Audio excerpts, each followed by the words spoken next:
Hello, everyone, and welcome to a brand new episode of AI to the Sky.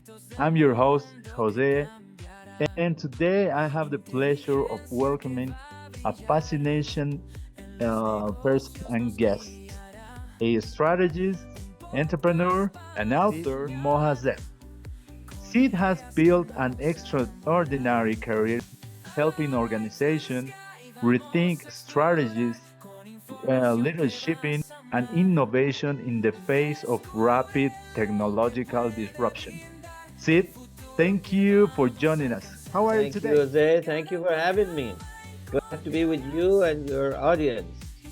I'm really excited about this interview. It's because of you, who you are, and what you did. So, thank you for being here, Sid, My once more. pleasure. And, well, before we dive into big topics, I love to hear what's keeping you inspired these days. What's one idea, maybe book or trend that recently caught your attention? Uh, well, so it is actually the thing that got me to what I'm doing now, which is the academy, the Anabasis Academy, which I'll talk to you about in a minute. But Okay. over the past 20, 30 years or so, I've been teaching, I've been doing a lot of different things, coaching, I've been on the board of a lot of companies, working with entrepreneurs, and a lot of people have been telling me, hey, the way you look at the world is very different than your normal entrepreneur that's focused on certain things and so forth. And I've been pushing back. They've been saying, "Oh, you should get this out. You should get more people to know what you're doing. You should start master classes and this and that." And I haven't been doing it.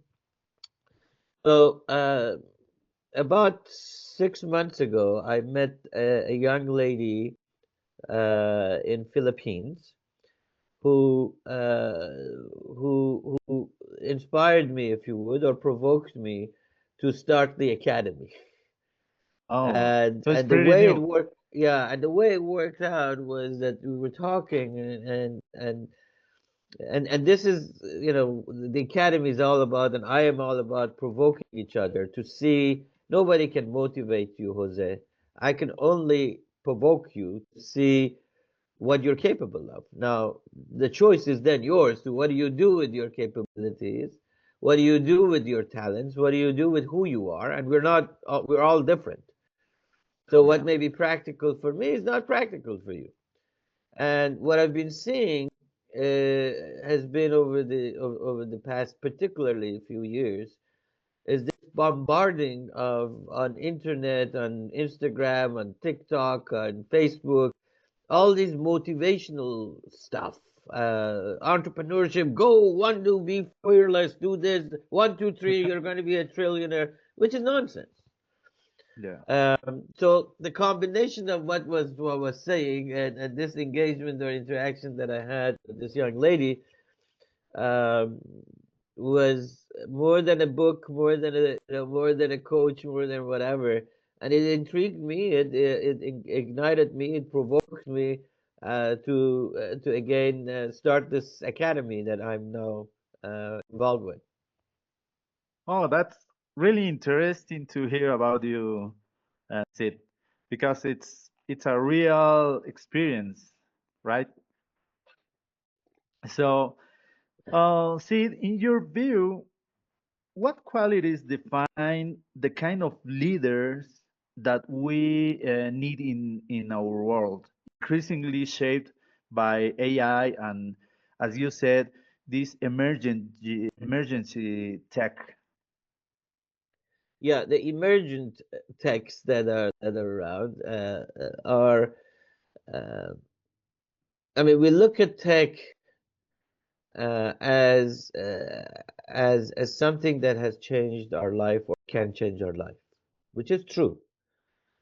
But if you really look at it, we changed our lives, not the tech, uh, Yes, you're in right. how we use it. Mhm. I use the analogy of you can have a knife, you can cut tomatoes with it, or you can kill people with it. But it's still the knife. The knife is the knife. It's your choice how you use it. So if we go back to, I don't know, thousands of years ago when people first discovered a knife, where they cut stones to be. Why did they do that? Because then it was easier to kill animals. But then it was easier to eat it. So if we had not done that, probably our teeth would be a lot longer, Yes, like the other animals that's that true. are meat eating, but our teeth that over the years are smaller because we invented knife. Now Yes. we are at a crossroad of a new, I call it, evolutionary period, which is very different than what we have experienced for hundreds of thousands of years. Up to this point, we've been physically evolving. Our height, our size, our tooth, right? Now, I think we are at the cusp of evolving mentally, which means that we have to transition our focus from doing mundane things. Because what did we do? We learned how to do agriculture. We learned how to hunt animals. We then learned how to be working in a factory. We learned how to be an accountant, a lawyer, right? That's what we've learned up to this, and to make a living. But now we have to learn to be creative and innovative, because all the processing power, there's more processing power than our minds. Robots can do things that are stupid, and we thought that it was so. We are facing an entirely different challenge for humanity. And this is not, I'm not talking about the next 5 or 10 years. This is a 100-year challenge. But it Oh, begins today. And again, that's in our mind. That's in our mind. How we see things as a challenge, how we see it as a danger, how we fear from it, how we want to adopt it, how we push back on it, how do we see it for our children, how do we see it for our children's children. oh. Interesting. See, it's a different perspective of what I was expecting about an answer, but it's really interesting. Thank you for that, Sid. What were you expecting, Jose? Uh, because it is sometimes it is the traditional way, right? It is like you have to do this, you have to do that, you have to learn this, learn that, and So I I am think I am very much against how-to stuff. Let me explain. okay. There's too much how-tos. People tell you do this and do this. I'm not you. I don't know where you come from. I don't have your brain. I don't have your talents. I don't know who your father is, how much money you have. I have no idea. So I can't tell you what to do. This how-to stuff is nonsense. We are, and they've trained us that we're looking for somebody else to tell us how to do it. And then we say, oh, that's practical. No, it's not practical for me or you. What I could tell you is, here's the challenge. What you could do is pick from this puzzle and say, this is how I looked at how I put it together. I could tell you, go, it would be good to learn about AI. Oh, of course it's good to learn about AI, just like it's good to learn, just like it's good to have math, just as if you decide not to do it, I can give you 17 different layers of read this book, that book, but it's not the book that you learn.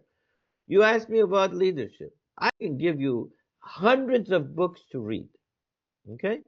There is transactional models, there is bureaucratic, there is autocratic, there is democratic. There's a thousand different kind of leadership models. But none of us practice those things exactly the same way. Sometimes we have to be autocratic.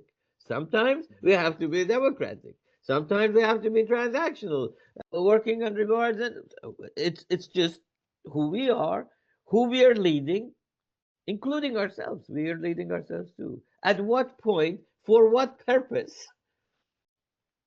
So this Okay. thing that go read this thing and then just copy it is an illusion. They have trained us. They have trained us to follow some procedure because somebody else has told us to follow it. We're pretty smart. We could figure it out. We have to be logical. I'm not against reading books. Don't get me wrong. Okay, okay. Don't get me wrong. I mean, you could look at my thing. I read like 4 hours a day, 5 hours. I read Wow. a lot. Okay. And I've been doing this for years. I'm not against reading books. Here's what I'm saying. You are not a chef because you read 10,000 recipe books. Yeah. You're not even a chef if I give you the best oven, the best meat, the best seasoning. You are a chef when you begin cooking and you put this and you put that and you make your own dish. Then you are a chef. That's interesting. Yeah, you're right. I totally agree with you. It's a different perspective. So thank you for that, What Sid. is wrong with this perspective? Tell me what is wrong with it. Why don't Mm, everybody has this perspective? Why do I have to tell you that you are capable and you could be more than what you think you are? because you don't want it. Because you choose not to. Yeah. You're a, I'm not, I'm not God given. I didn't come from the heavens and I'm not, you're as smart as I am. Most people are. Most people can see it. They just choose not to. Yeah. We choose not to. Personal choice. So we look at a quick way. We look at a shortcut. Let me see how Jose did it. One, two, three, and I'm going to copy that. And if it doesn't work, it's not my fault. It's Jose's fault because Yeah. I followed his recipe. It didn't look good. Yes, you're right. That's interesting. I like it, Sid. Many companies struggle to balance innovation and operation stability. What's your advice for finding this balance, especially when integrating AI drive solutions? What do you think about that? So I read a statistics yesterday that 90%, for example, of this LLM, chat GPT kind of stuff, use Mhm. cases don't work. 90%. 90. 90, 90. Wow, wow, that's a lot. That's a lot. Why don't they work? Well, one is because, again, we're saying, oh, that company is using this. We need one of these. We need one of these. Let's bring it in. And then we get some people, and they're techie people. They don't understand the business, or they're business people. They don't understand the tech. They hire somebody. Let's bada bing, bada boom. We gotta have one of these, and it doesn't work because either two techie people begin to design this thing because it's interesting, or business people who don't understand that this thing isn't going to work. It's going to hallucinate. It's going to Mhm. have bias. They don't understand it, but hey, we have one of these. So what we're losing is what I call translators. Translators are people who understand business and Mhm. understand technology, who understand business and understand technology. And that's what I advise to a lot of my students, that yes, you could be a great model builder, you could be a great data scientist, you can be a great programmer, but in these days, that 25% of the codes by Google are now written by AI. 25%. Wow. About 15 to 20% of Microsoft codes are written by AI. So code writing is going to be very quickly obsolete. Mhm. So, Yes. and what a translator needs is critical thinking. It's look at the business value. Why are we doing this? What are we getting out? What risk are we creating? What all of that, and then use not necessarily the most sophisticated technology, but what applies, what creates value. So the problem is a lot of stuff doesn't work because we're either too fascinated by, hey, we've got to do something, Not, a lot of them are not really innovation. They're just take what we have and twist it so it does something, automate something. That's not innovation. That's automation. Automation, yeah. Automation means here's the thing that we're doing, just make it faster. That's not innovation. That's automation. It's automation. You're right. Innovation exists. Innovation exists outside of the norm of known. If you imagine this is a button, so we have some stuff that's known and some stuff that's unknown. Innovation is in the unknown. So Mm. whenever we improve something, that means it's not innovation, it's just improvement, which is great. It's wonderful. But it's not innovation. Innovation exists within the domain of unknown, undiscovered. Yes, you're right. Yeah, and it's a way that we are using some, I don't know, tools just to fit, right, into the company, something like that. I'll tell you something else because that this is important.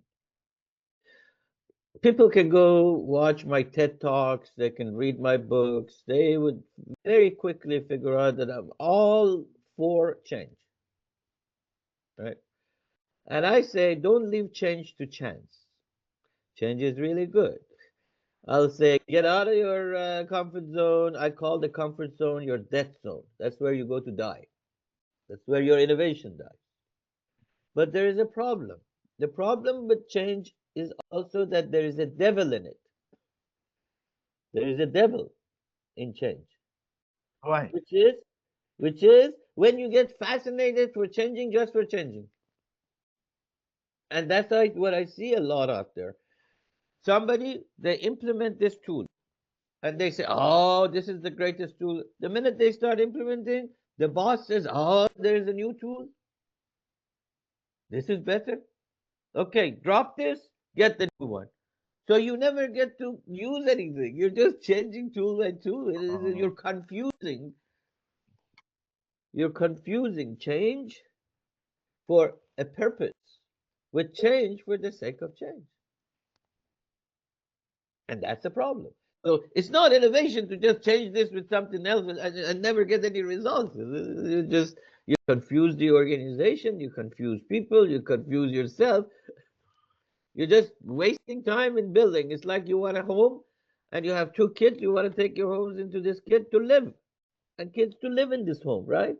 But you build one room and then somebody, an architect comes in and says, oh, you can have a better view if you look at it this way. You destroy that room. Now people, your kids are sleeping in the on the street, but you start changing this room because oh, this would be better. This would be oh, solar here. Oh, it's just closer to the bathroom. You never get the room. So that's a lot of confusion about change and technology these days. oh. Now your audience are going to say, "Who is this guy you brought in? He doesn't believe in anything."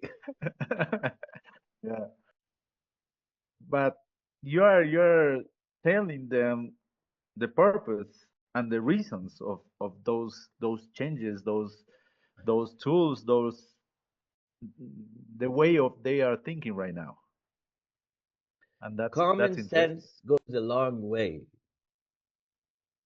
Common sense. If it doesn't make sense, it doesn't make sense. Yes. Mm. Okay. Good. That's really interesting, Sid. It's really interesting talking with you. So, okay, I have another question here.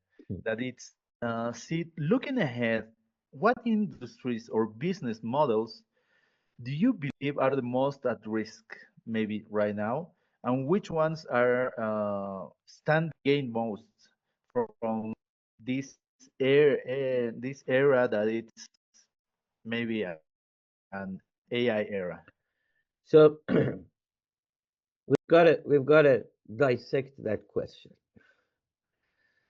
Uh, First of all, is it at risk about making a profit from a business perspective? Is it at risk because people are losing their jobs? how do we define the risk? Um, Industries have always been evolving. So, first of all, there is last numbers that I've seen, which is a few years old. There is going to be by 2030, and I heard it's now bigger, $30 trillion of economic impact. 30 trillion. 30, Wow. trillion dollars Wow. of economic impact a year. Per year. A year, every year. Wow. Based on AI, based on the productivity it creates, based on the changes it makes. Now, let me put that in context. How many people are in India? 1.5 billion people. GDP of India, that means how much money they create, how much value they create in a year, is about 5-6 trillion. So this is 5 or 6 times the GDP of India with 1.4 billion people working. It's almost twice as much of the GDP of China a year. It's 20 times bigger than GDP of Canada. It's massive. Yeah. Wow. Okay? That's in. Yeah. It's It's massive. impressive. Somewhere around 5 billion jobs are in the world. 5 billion. Mm-hmm. Somewhere around 15% of them are going to be impacted. That is 800, 900 million jobs. You with me? Yes, I am. Okay. So with that much money at stake, just this last quarter, the venture capital people spent $73 billion on AI initiative in 3 months. $73 billion was invested. Only in 3 months. Only in 3 months. First 3 months of this year. Uh-huh. January, February, March. Wow. $73 billion was invested in AI initiatives and startups. Startups. Mm-hmm. Okay, this is different than if some big company wanted to have implement AI and they hired people. It's different. It's startups investing in new startups that are working on AI initiatives. So why is that much going there? Because there's $30 trillion of big economic impact there. So they're going Yes. after it. Would these jobs be eliminated or changed? Absolutely, they would be changed and eliminated. With that much money at stake, it's going to happen. Okay? I don't care how many people on media say AI is horrible, this is great, this is bad. It's going to happen. Maybe it doesn't happen by 2030, it happens by 2031. Yes. Okay? Let, It let's could give even, it it could even happen by chance. 2029.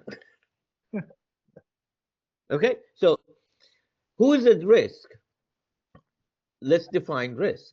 If you're talking about the people, anyone that feels that what I am doing and it should be done this way and I don't want to change my job is at risk because there's productivity gain.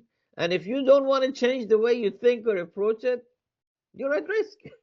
They're Yeah, going to you're hire correct. somebody who knows how to use a tool or an automated thing to use it better. Now, has this happened before? Of course. When we had industrial revolution, people said, "Oh, what are we gonna do? All of this stuff." When they created cars, when Ford introduced cars in America, there was mayhem. People were saying this is a massive social change. All these people who drive these carriages, horse and carriages, Mhm. what are they going to be doing? They're out of a job. There were 5,000 people in New York that cleaned up the poop of the horses. What are these people going to Really? Wow. do? Guess what happened? Nothing happened. People adopted. They changed. They weren't doing this, they were else. Now, those people who didn't learn to drive a bus or a car or something, yeah, they were out of a job. So, who's at risk? Those who push back against progress and who want to continue doing the same things the same way. Okay. What industry is at risk? Well, there are some industries that are very cognitively driven. For example, accounting and taxation. Tax has rules. Yes. If you have rules, you can compare things with this rule. Does it fit with this rule? So it's up for disruption. Because a machine can process all those rules a lot faster than a human being. Period. It's just a fact. Medical industry. If I can, with quantum computing, Yeah. something that takes 48 years can take 200 seconds. 48 years, 200 seconds. You with me? Yes. Yes. Okay. I read So about that. if I'm doing research in DNA or RNA or discovery of drugs and whatever, which is a very time-consuming data manipulation, whatever. Okay, if I can use quantum computing and do this a lot faster, would it change what's the outcome? Of course it would. Would the drug companies use it? Of course they would. Do we want them to use it to cure diseases faster? Of course we would. So if you're in the research business, in that industry or any industry, and you don't want to use cloud computing and AI and stuff, okay, then you're gonna lose. You're at risk. But you decide to be at risk, right? Yes. Yes. So I think I mean, I've seen studies that says even pilots are at risk, and accountants are at risk, and lawyers are at risk, and everybody is at risk at different levels. I mean, drivers are at risk if you want to take it. I mean, autonomous cars are going to be here in 10 years, in 15 years. I mean, they're still, you have them in the streets of San Francisco. They're driving around. Yeah, they are driving around now. So it's not unimaginable that in 10 years we're going to have a lot more of them. So what are we going to do with all these Uber drivers? What are they going to do? So they got to learn something new to do. Yes, you're right. What are you going to do? Let's think about it today. This is the choice that I'm saying. The choice is I'm going to push against reality and say it's not going to happen, or I hate it, or this is terrible, this is horrible. Or I'm going to think, hey, there is a road. I can figure out what I'm going to do. I'll figure out what I can do. And we're capable of doing a lot of stuff. Who's at risk? Those who push back against reality. Sid, we want to know about your academy. What what what are you doing with it? What do you offer to the people that Sure. are seeing you right now? Sure. So let me tell you about, it's called Anabasis Academy. Ana, Uh-huh. you should know Latin. It means moving up. Ana, A-N-A. Ana means Oh, okay. moving up. Basis means the base. So Anabasis means moving the base up. Moving Oh, wherever we are, up. And the academy is probably something you haven't seen before because it has no tests. It has no PowerPoints. And it's about partnering in learning. Partnering in learning. That oh. means I'm not the teacher, I'm your partner. Mm-hmm. I want to learn from you as well. Okay, we're going to learn from each other. Around what? Around ideas that make us who we are. About ideas that make us who we are. About fear, about risk, about leadership, about the resilience, about commitment, about things that makes us who we are, about the pieces of the puzzle. Okay, so we are partners in learning. Now, the objective is to provoke each other, to see how we can shape our next best version. Next best not the final version. The Just next. the next best version, the one that we think is a little better. Hmm. And we reserve the right to change it again. Right? Because we want to evolve always. We don't want to stop. Yeah. It's not the idea is not I'm gonna be Elon Musk. The idea is not the idea is can I be my next best version, knowing that I'm gonna change that again. Because as I learn new things, new ideas, new skills, new visions, I reserve the right to change again. Yeah. Right? So nothing is final. So this is not you come to the academy, I'll give you a certificate after 2 weeks or 2 months or 2 years and say, hey, you're done. We're never done. Okay? So Okay. so the objective of the academy is to provoke each other, to evolve always, and we have created a bunch of a partner in learning. Okay, this is my belief. My belief is if you Jose, build your next best version, and if I build my next best version, and if your people, your audience, your countrymen, and my countrymen build their own next best version, we're going to have a much better world to live in. Okay. That's If interesting. you imagine and I build and you build, we're going to have a better place. We're not looking for somebody to give us a series of how-tos of how to live, how to build, how to be happy. We deserve more and we can get more. We can create more. We collectively are capable of creating more. We just don't understand that we're all entrepreneurs. So let me explain. The definition of an entrepreneur is not what you see in the media. Oh, somebody who's a fast talker and a salesman and it's is Elon Musk or is after money. That's not the case. The definition of the entrepreneur first started in the 1700s. 1700s by a Frenchman who said an entrepreneur is somebody who has something who wants to Mhm. exchange it with something of higher value. You have something.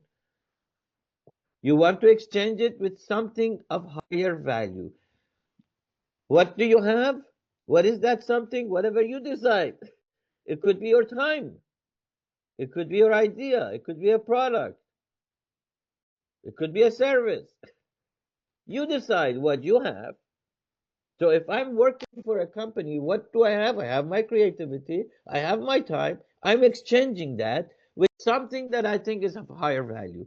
Higher value in that case, maybe options in a company, maybe a better culture, maybe working for Google and being innovative, maybe a salary, maybe something that I can insurance for my kids, whatever I want to exchange it. I'm deciding. So we're all entrepreneurs, Okay. all of us, but we don't know it. Yeah, that's true. We don't realize it that we are entrepreneurs. So the purpose of the academy is to unbundle who we are. Look at the talents that we have, and for you to realize every decision that you make, you are making a change. And you are an entrepreneur. You are exchanging what you have with something of higher value. You decide what higher value is. You decide what higher value is. And you are absolutely in control within your own environment. You're not me. I'm not you. I have Yeah. 6 kids and no money. You come from a wealthy family and you're young and handsome and you have 3 PhDs and we're different, but we Mhm. all have a better version of ourselves. Ah, yeah. So the I. purpose of academy is Mhm. to provoke people to realize that we are all entrepreneurs and we're going to do this together. You are my guru and I am yours, and everybody else is helping each other. There is no guy over here that has all the answers. Nobody has all the answers. Nobody knows everything. We all each have a piece of the puzzle, and we look at Okay. it differently, and we put it together. And I can help you put your puzzle together, and you can help me put my puzzle together. be better off. Yeah. Oh, that's a great point. That's a great vision of that. And I was going to before we wrap up, I was going to ask you about an advice, but I think you already gave that an advice. I gave you too many advices. Yeah. So let me tell you a couple of things about the academy, and then we can wrap up. So we have something that we call a wake up call. It's every other week on Fridays, Mhm. and people can go and can register for it for free. So it's I'll give you the your audience can use it. It's called anabasisacademy.org. They can go to the site and sign up for the wake up call. It's free. Oh, that's good. Uh, Better. okay. So they can, and we have people from South America, we have people from India, we have people from Philippines, we have people from all over the world that are joining that call. Okay. Uh, it also has something that's called a hot seat, where I usually have a guest, which is someone that has a business, is an Oh. entrepreneur, and we talk about in a rapid fire, very rapid questions and fires about his or her business. Uh-uh. Okay, so there's 10 or 15 minutes, usually one topic, and then last time we talked about love, lost, obsession, and passion. This Oh. thing people talk about, obsession. We talked about that. So it's about a topic, very focused topic, and then we have a hot seat. Then we have an expert circle. An expert circle is where we bring in someone who's been around for a long time. Last time, 2 weeks, 3 weeks ago, we had Marty Cooper, the inventor of cell phone. Literally, the Wow. guy who invented cell phone. Wow. Okay, and we talk about their mindset, not what they do. Yeah, yeah, of We course. don't care about how many things did you do, how much money. I don't care how much money they made. I care about where they felt, how they see things, how they felt. That's what intrigues people. So, and then we have a series of what I call provoking collections or conversational questions. There are 5 to 7 minute videos about, again, in a series, the topic. The first Yep. membership level of the academy, which gives you access to archives of all of these wake up calls and hot seat stuff, which is the rapid fire with entrepreneurs. It gives you access to the public square, to the snippets, to a lot of other things. Is $1 forever, Dollar forever? forever. Wow. Wow, Okay, that's a hot deal. it's a hot deal. So the Yeah. purpose is here, and there is a reason for the dollar. If you're not interested in paying $1 to be intrigued and to explore yourself, then you're not serious about who you are. You don't Oh, care. There is then a different level that gets you to the collections and some expert circle stuff and all of those things. That is $27 a month. But okay. for the first 3 months, I have people who want to pay it forward, other people who care about, like your audience, who are entrepreneurs, and say, come on in, they'll pay for you for the first 3 months. They are going to pay for you. Yep. Somebody else will pay for you Uh-huh. Wow. for 3 months. If after that you see value, then you have to pay. If you don't, that's okay. Yeah, I think that's fair. So, so here's the thing. I'd like to offer you and your audience to Mhm. join us. They can come in on the free wake up calls on Friday mornings. They can go on the call on the site anabasisacademy.org. They can look for wake up calls, click, sign up, show up. If they like it, They they can can come say. again. If they like it, they want to pay the $1, they can see the archives. If they like it, they can ask to be sponsored, and we'll sponsor them. Oh, thank you so much for that. I Okay? think they are going to be really interested on that. And you could tell your audience, you could tell them, and they can tell others. It doesn't matter. What we are is a learning platform. No, thank you so much again, Sid, for joining us. And I'm sure our audience is walking away with valuable insights and a lot of, especially, I think, reflect about ourselves, right? Yeah, that's About good. our goals and everything that you said about that. If you and I have touched one person, we've done our job. Oh, yeah. Yes, I'm sure. So, and thank you so much, Sid. Thank you. Share something with our audience about maybe your social media or something about that. Please go ahead. Okay. So again, I'm easy to find. They can find me anywhere. Sid Mohasseb, and I think you have my name on your screen. Oh, yes. And they can find me on LinkedIn. They can find me on social media everywhere. And my site is mohasseb.com, and you can go to the academy to hopefully join us in this mission. Thank you so much, Right? dear Sid. Thank you so much for being here at AI to the Sky.